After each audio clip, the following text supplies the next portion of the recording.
Сәлем достар, қалдарыңыз қалай? Гарвард университетінде жүрміз бүгін. Бұл Бостон қаласының жанындағы Кембридж деген районда. Біздің дос бала Сезім Талдықорған қаласынан осында оқиды. Бізге экскурсия жасап жүр.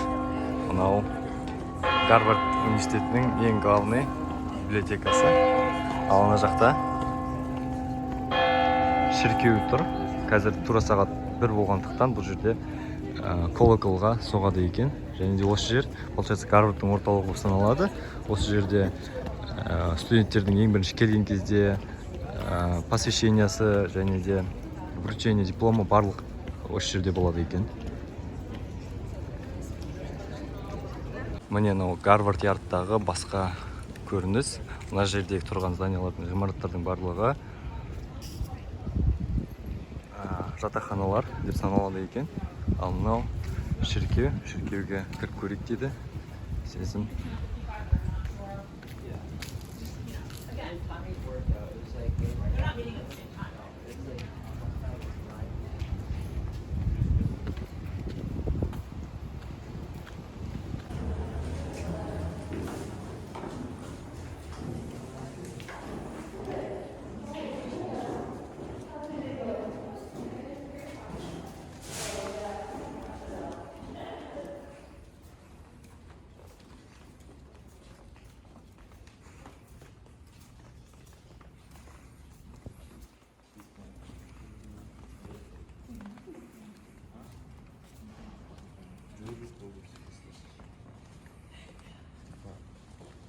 Церковь — это единственное место, где ты не тебя свет мало. Я знаю, что, короче, нашему,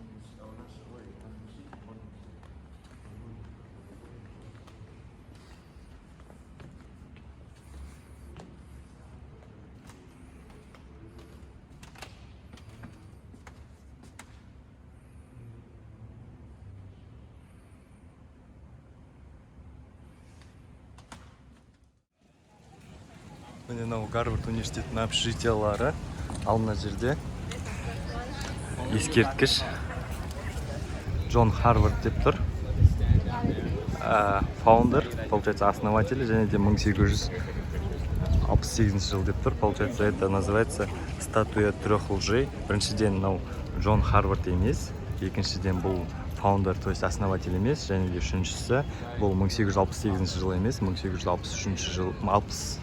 1836 жылы пайда болған дейді. Получается, мына ескерткіштегі үш ақпараттың үшеуі де жалған деп айтты маған Сезім. Міне Гарвард университетінің жанындағы район. Машинелер өте көп. Біз машинамен келгенбіз. Парковка табу қиын болды. Одан кейін қараңыздар. Шіркеудің алдында Украинаның байрағы және де ЛГБТ движениясының байрағы тұр екен. Өте қызық, өйткені мысалы мұсылман ислам религиясында ЛГБТ-ға қарама қарсы, типа против этого. Ал мына жерде шіркеулер даже ЛГБТ флагын өздерінің есіктеріне байлап қойыпты. Мына жерде Гарвард университетінің метросы бар. Тағы бір байқағаным, адамдар тек қана зиян тамақ емес, пайдалы тамақ жейді екен.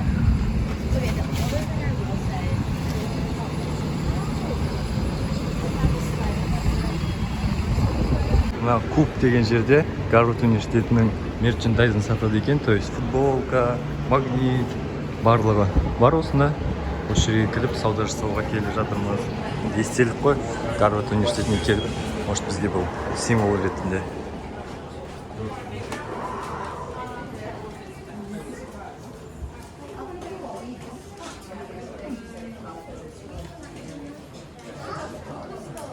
Саған өте әдемі. Бағаларын қарасақ, худи $60, еще налогы бар, примерно $88-90 болуы мүмкін.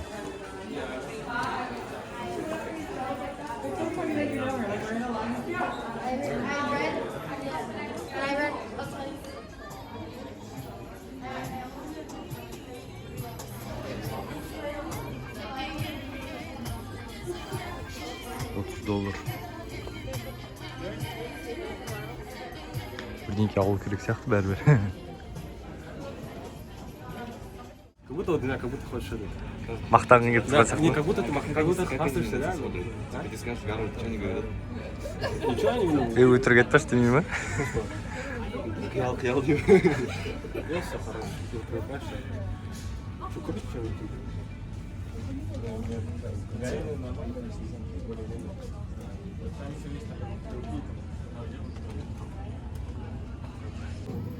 Мындай банкноттар бар екен, $25 дейді.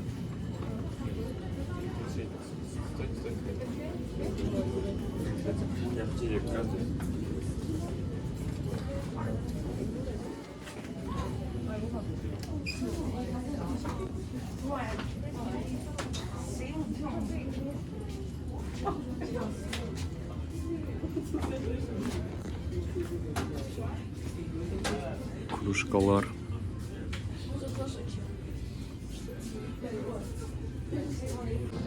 Мінекей мынандай магнитиктер тауып алдым. Бұйыртса осындайдың біреусін сіздердің араларыңызда розыгрыш жасайтын боламын. Мен осы андай алдым сіздерге. Условияларын видеоның описаниясында қалдырып кетемін.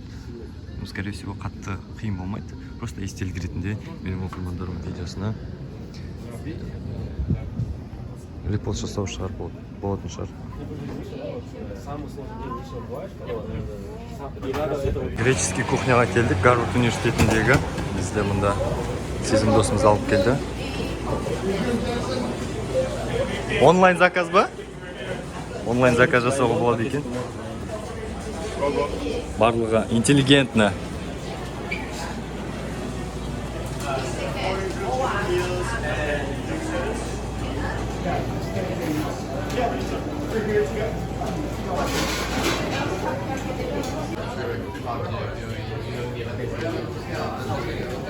Футбол смотрите, пацаны? Да. И круто, типа. Да, не в час ночи, типа, Лига Чемпионов. Фита, да? А вроде ты брал Фита. Ал достар, біз Гарвард университетінде тамақ ішіп отырсақ, жанымыздан сіздер қазақсыздар ма деп Гүлназ тәтеміз өтіп бара жатыр екен. Осында магистратура оқуға келді. Бір-екі сөз айтып жіберсеңіз. Осылай негізінде қазақтар көп емес, бірақ арасында көрген кезде осылай бірден таныдым. Сол үшін қош келдіңіздер Кембриджға, көбірек біздің Қазақстаннан студенттер оқуға түседі деп сенемін. Менде типа Қазақстаннан студенттер өте көп екен, сіздерге де жол ашып, негізінен түсем деген адамдар болса, түсуге болады деп айтыңыз? Түсуге болады, ол мүмкін. Мен қарапайым жанұядан шыққанмын. Осы жерге келудің өзі мүмкін. Тек қана жоспарлап, алдын ала жоспарлап, барлығын дұрыстап жасасаңыздар, барлығы мүмкін. Біздің жолымыз бізге берсін. Қалдық съемы. Можно специально типа делать пиар? Может. Ну, как бы, есть в министерстве хорошие люди, в министерстве это нельзя. Давай. Ага.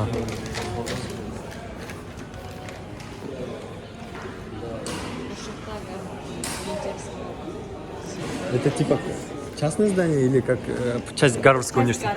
Часть Гарварда. Он работает 24/7 или как? Здесь будет еще, да? Но вообще я не знаю, что можно даже посмотреть.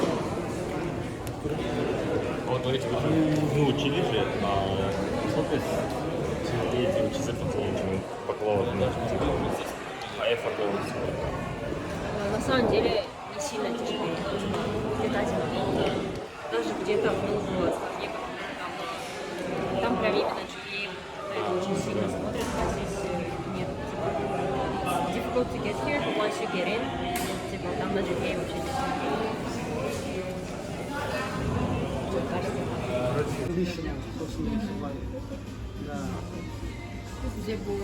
Мен болашақ, иә, сенен мен болашақ. 10-ші этажға барып көрейік. Школа дейді, мен айтамын, қандай бізде ауылдың мектебі? Я говорю, с трудовым уклоном деп мақта жинаймыз. Практика, да? Практика, да.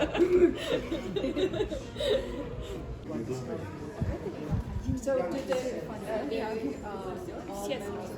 Да. we'll have to just sign them up for the two.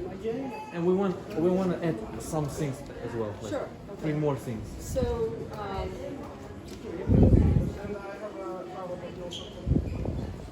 but are they students?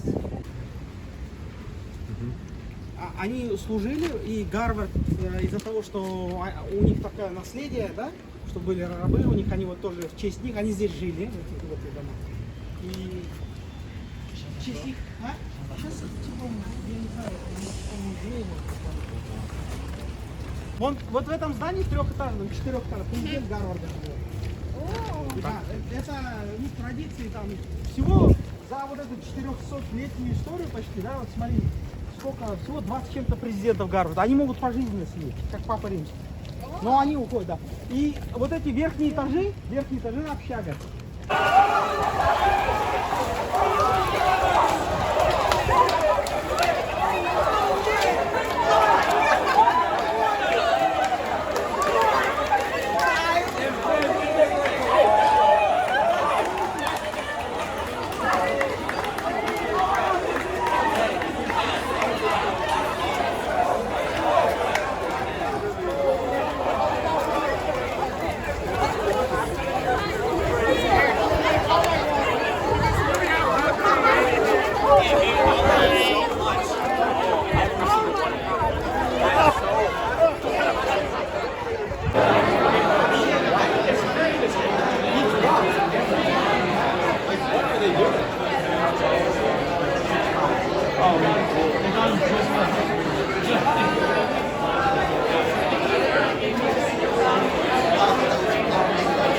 Эксклюзивный контент.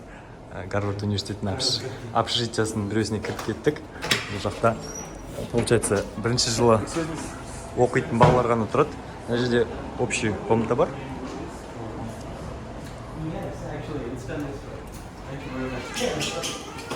Мына жақта кухнясы бар и сабақ оқитын жер бар. Қазір біз астына шығып бара жатырмыз.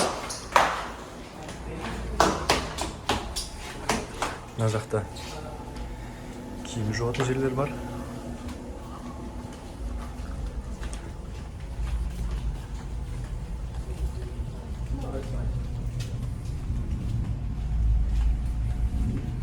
Подвалмен бізді бір жаққа апара жатыр.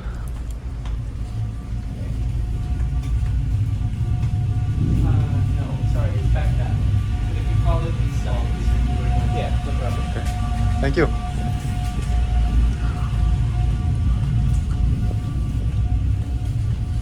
Бізді басқа жаққа алып кетті. Жарайды, қазір басқа екінші зданияға бара жатырмыз жер астымен.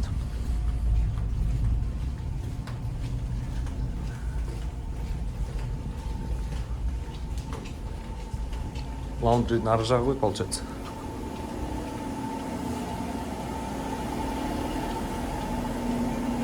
Гарвардтың оқушылары киімдерін осында жинайды екен.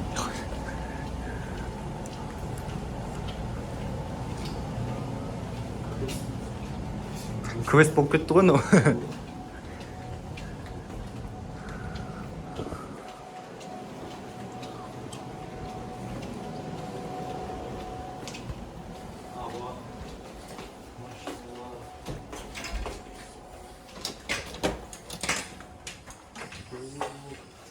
Гарвард университетінің мешітіне келдік. Бұл жерде арабша жазған. Валла United Campus. We were in Philadelphia, New York, and we were just like having fun. Yeah, with our friends, watching the campus. Yes, we were kind of visualizing. Wait.